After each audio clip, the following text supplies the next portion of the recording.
বৎস? বাবা এটি কলি যুগরে অঘটন ঘটি যাଉଛି বাবা। এটি স্বামী রহিଥିବା ବେଳେ ସ୍ତ୍ରୀ ବୁଝାଇ ମାରୁଛି ସ୍ୱାମୀ ପେଟରେ। ବାବା ଏଠି କଣ ବତ୍ସ, ଉପାୟ ହବ ବାବା? ଆପଣ ମାନେ ଅଛନ୍ତି, ଆପଣଙ୍କ ରହିବା ସତ୍ତ୍ୱେ ଏମିତି ହେଇଗଲା ଘଟଣା। ଆଜ୍ଞା ବାବା କଣ କଳି ଉପାୟ ଖୋଜନ୍ତୁ ବାବା। ଏଠି କଳି ଯୁଗରେ ଯେମିତି ସତ୍ୟ ଯୁଗ ପାଲଟି ଯିବ ବାବା। ଆପଣ ଉପାୟ ପାଞ୍ଚନ୍ତୁ।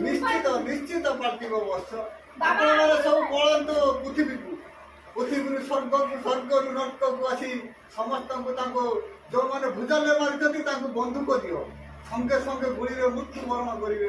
ଆପଣ ମାନେ ପୁରା ଖୁସି, ମୁଁ ବି ଖୁସି। ଜନସଂଖ୍ୟା ପୁରା ହ୍ରାସ ହେଇଯିବ ବତ୍ସ।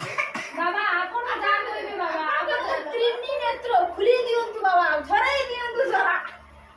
ବତ୍ସ, 3ଟି ନୟନ ନୁହେଁ 4ଟି ନୟନ ମୋର ଅଛି, ମୁଁ ସବୁ ଦେଖିପାରୁଛି।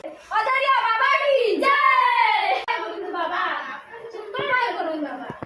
ଶିଷ୍ୟ, ଆପଣ ମାନେ ଭକ୍ତ ମାନଙ୍କୁ କହିଦିଅନ୍ତୁ ଆଜ୍ଞା ବାବା। ସେମାନେ ତାଙ୍କ ଘରକୁ ମାଛ ମାଂସ କରି ଥରେ ବାବାଙ୍କ ଭଜନ ଲାଭ କରନ୍ତୁ।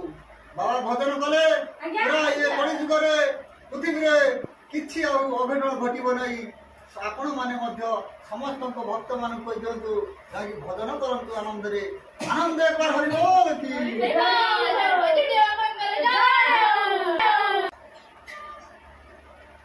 ହ୍ୟାଲୋ ୟେସ୍ ଆପଣ ବାବାଙ୍କୁ ନିମନ୍ତ୍ରିତ କରିଛନ୍ତି? ଆଜ୍ଞା ଆମେ ତାଙ୍କର ବସ୍ତ। ଆପଣ କୁହନ୍ତୁ ମଟନ ଚିକେନ ନେଇଛି। ଆଚ୍ଛା ଆମ ବାବାକୁ ନେଇକି ଯିବୁ।